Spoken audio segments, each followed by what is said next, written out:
Shalom, mari kita mau mendengarkan suara Tuhan. Kita siapkan hati kita.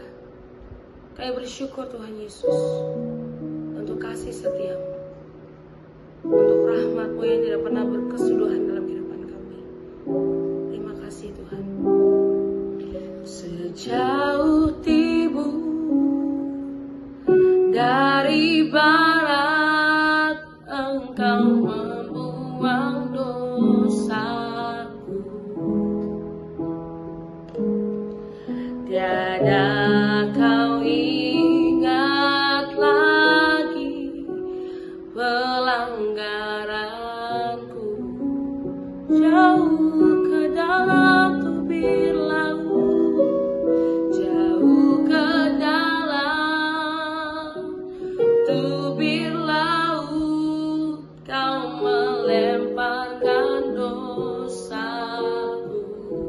Tiada kau perhitungkan kesalahan kami Tuhan. Tiada kau perhitungkan kesalahanku.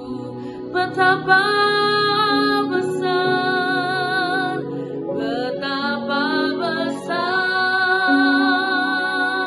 kasih pengampunanmu Tuhan. Tak kau pandang hina hati. Terima kasih Tuhan Yesus. Haleluya. Yang hancur kami berterima kasih. Ku berterima kasih kepadamu ya Tuhan. Pengampunan yang kau beri, pengampunan yang kau beri, pulihkanku. Betapa besar, betapa besar kasih pengampunanmu Tuhan.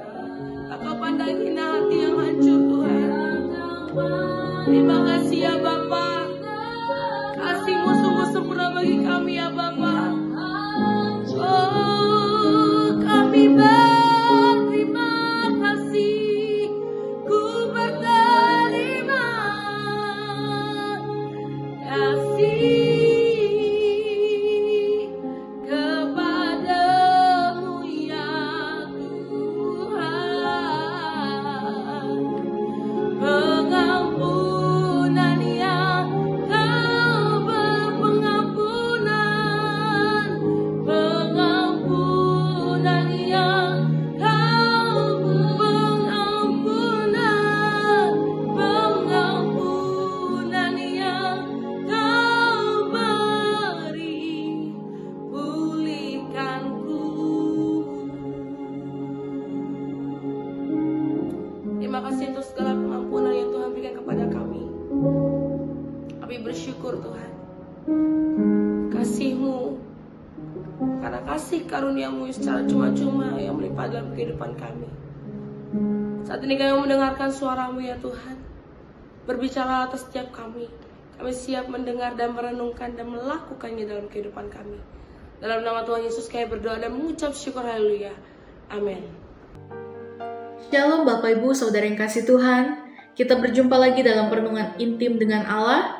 Pada hari ini, hari Sabtu tanggal 21 Juni 2025, kita akan mendengarkan dan merenungkan sebagian daripada firman Tuhan yang bertemakan keinginan daging kita.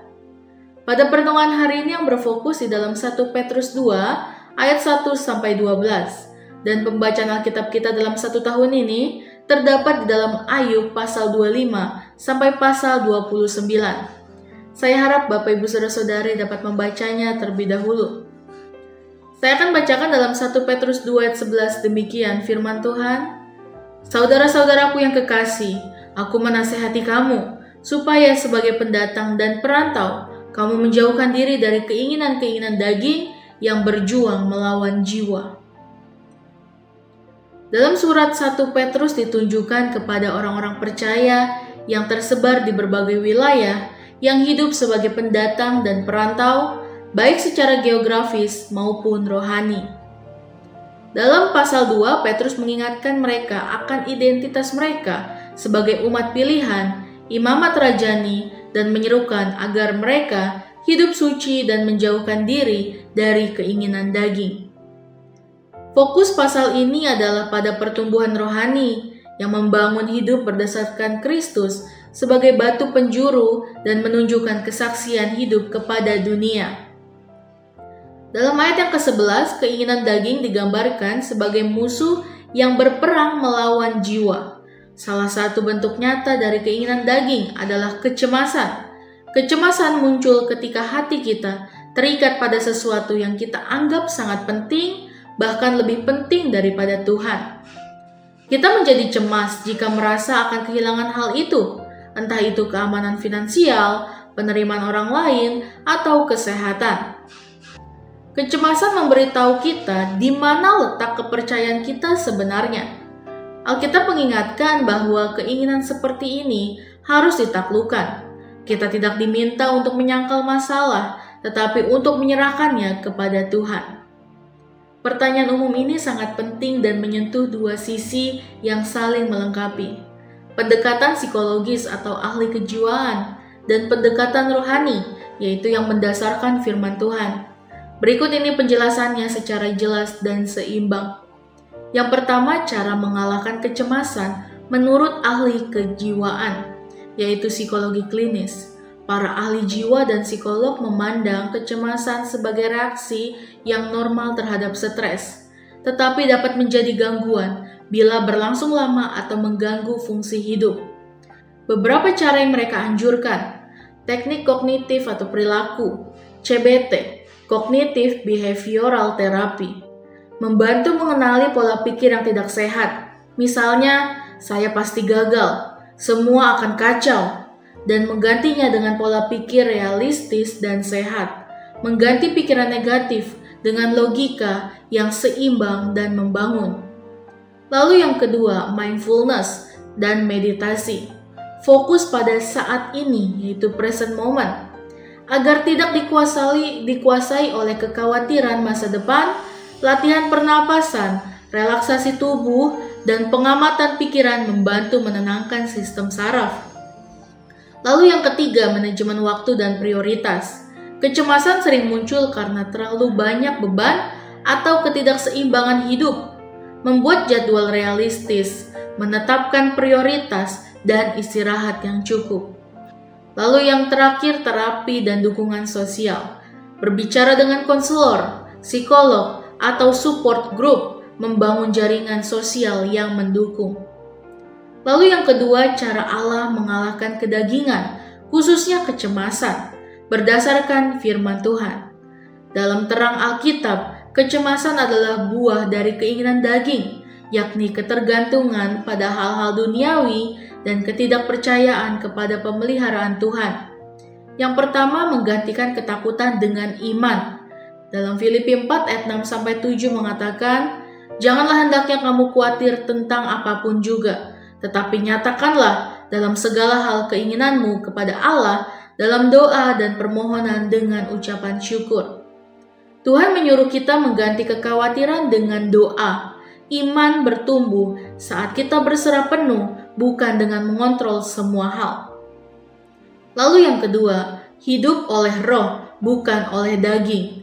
Dalam Roma 8 ayat 6 mengatakan, "Karena keinginan daging adalah maut, tetapi keinginan roh adalah hidup dan damai sejahtera." Hanya ketika kita hidup dipimpin Roh Kudus, kita akan bebas dari kecemasan yang mengikat. Roh Kudus memberi damai yang melampaui akal. Lalu yang ketiga, menyerahkan kekhawatiran. Dalam 1 Petrus 5 ayat yang ke-7 mengatakan, "Serahkanlah segala kekhawatiranmu kepadanya, sebab ia yang memelihara kamu." Kata serahkanlah dalam bahasa Yunani yaitu epiripsantes, yang berarti melemparkan secara total. Artinya bukan setengah, tetapi serahkanlah total hidupmu padanya. Lalu yang terakhir, menjaga pikiran dan hati. Dalam Yesaya 26 ayat 3 mengatakan, yang hatinya teguh kau jagai dengan damai sejahtera, sebab kepadamulah ia percaya. Allah mengalahkan kecemasan bukan hanya dengan menghilangkan masalah, tapi dengan mengisi hati kita dengan damai-Nya. Mengatasi kecemasan tidak harus memilih antara ilmu dan iman. Sebaliknya, banyak orang Kristen terbantu ketika mereka menggabungkan keduanya, konseling dari profesional dan kehidupan doa yang mendalam. Tuhan bisa bekerja melalui para profesional dan Roh Kudus juga bisa memberikan damai yang tidak tergantikan. Refleksi kita pada hari ini, siapa Tuhan di hatimu? Kecemasan tidak selalu buruk. Kecemasan bisa menjadi alarm rohani. Mari sebagai keluarga ilahi, kita belajar mengenali kecemasan sebagai ajakan untuk kembali pada kasih dan kekuasaan Allah. Di dalam penerimaan dan pengampunannya, kita menemukan kedamaian yang sejati. Amin. Mari kita sama-sama berdoa. Bapa yang baik, terima kasih Tuhan Yesus untuk perenungan pada hari ini. Biarlah firman ini menjadi rema bagi kami ya Bapa. Bagaimana kami mengikuti keinginan-keinginan rohani aja ya Bapa. Tidak keinginan daging yang ada di dalam diri kami ya Bapa. Kami lepaskan keinginan-keinginan daging itu ya Bapa. Biarlah Tuhan Roh Kudus-Mu yang hadir bagi setiap hati kami ya Bapa. Terima kasih Tuhan Yesus. Biarlah kehendak-Mu yang jadi bagi setiap kami. Terima kasih Tuhan, biarlah firman ini menjadi rema bagi kami. Dalam nama Tuhan Yesus, haleluya, amin. Salam sejahtera bagi kita semua, shalom.